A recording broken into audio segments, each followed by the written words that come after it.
i-COVID baba Dube ngiyabacebisa ukuthi bazivimbele balalele konke ukuphuma kulaba abafundileyo ezokwelapha lezi zinto zonke, i-sanitizer, yonke into. Umkhuhlane lo uyaphila, uyahamba ngenyawo.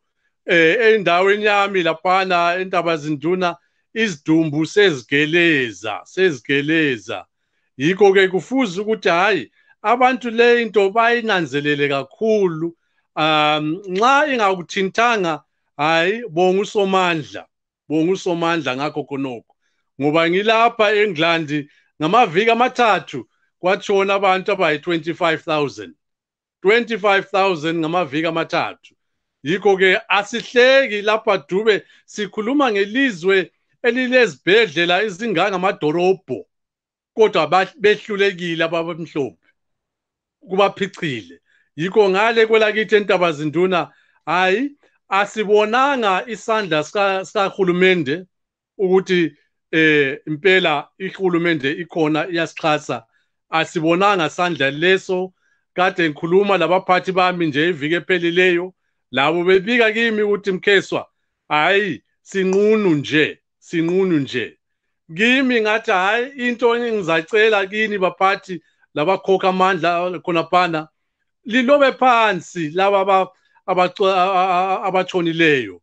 Silobe phansi ukuthi hayi kwakunje, ngoba ifika inani eliphuma kuhulumende ukuthi sokutshone abantu abathize nge-COVID.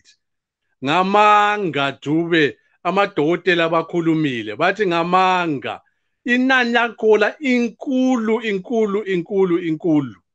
Yikho-ke kimi kuyabe kungithinta phakathi Dube ukuthi abantu bonke balobe phansi, kwenza ukuthi kusasa sizathi gwaqa, sihlale phansi, sibone inani yakhona. Lakho phezu kwalokho nxa lokho bekhona babekhokhela ngesikhathi lesi, sibadonse ngendlebe ukuthi hlala phansi la. Wafunda nini ukuthi into le imbi? Wathola phepha liphi? Wenzani?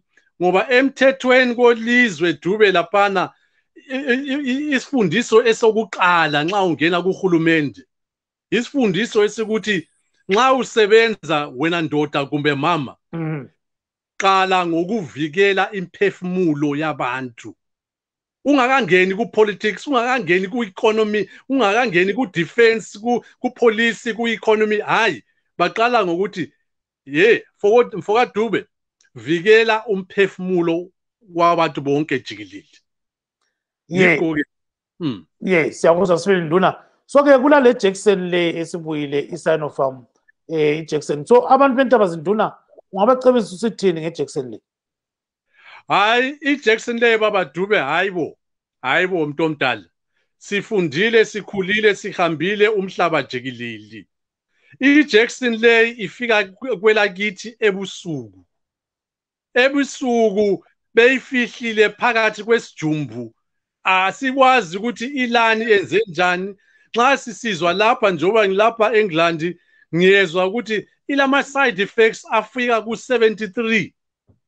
Yikho-ke ngalelo baba Dube ngiyabe ngisithi bangagijimi ngakho, ngoba yona iJackson le ithi nxa uzithwele, hayi, nxa ule BP, hayi, nxa ule sifo senhliziyo, hayi, nxa ule blood pressure, hayi, nxa ule gcikwane leli, hayi, lokhu ilandele. Kimi ngiyabe ngisithi ebantwini ingakafiki sabe sicela ukuthi laba abakwe-World Health Organization kube yibo abaquma indaba leyi ukuthi iJackson le ilungile kumbe ayilunganga. Ngizwile uDeputy Minister we-Health esithi siyayithesta lokho sihlaba abantu. Luhlazo lokho. So uthini ngakhona kosibili kodwa uthini ngakho? Hayi abantu bangavumi ukuhlatshwa. Simple as that Dube.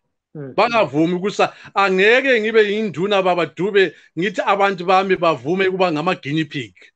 Hayi. Uba i-guinea pig sakudlula lokho ngaba 1940s, 1950s. This is 2020. Absolutely no. I-World Health ayiqume ukuthi iJackson le ilani lakho ukuthi bona bayivuma yini. Angeke Dube sibuze ama-China ngoba yibo kade beyipheka, bayipheke ngendlela yabo, asikwazi ukuthi bafakeni. Kodwa nxa sesibala ukuthi ama-side effects wonke lawa, hayibo cha,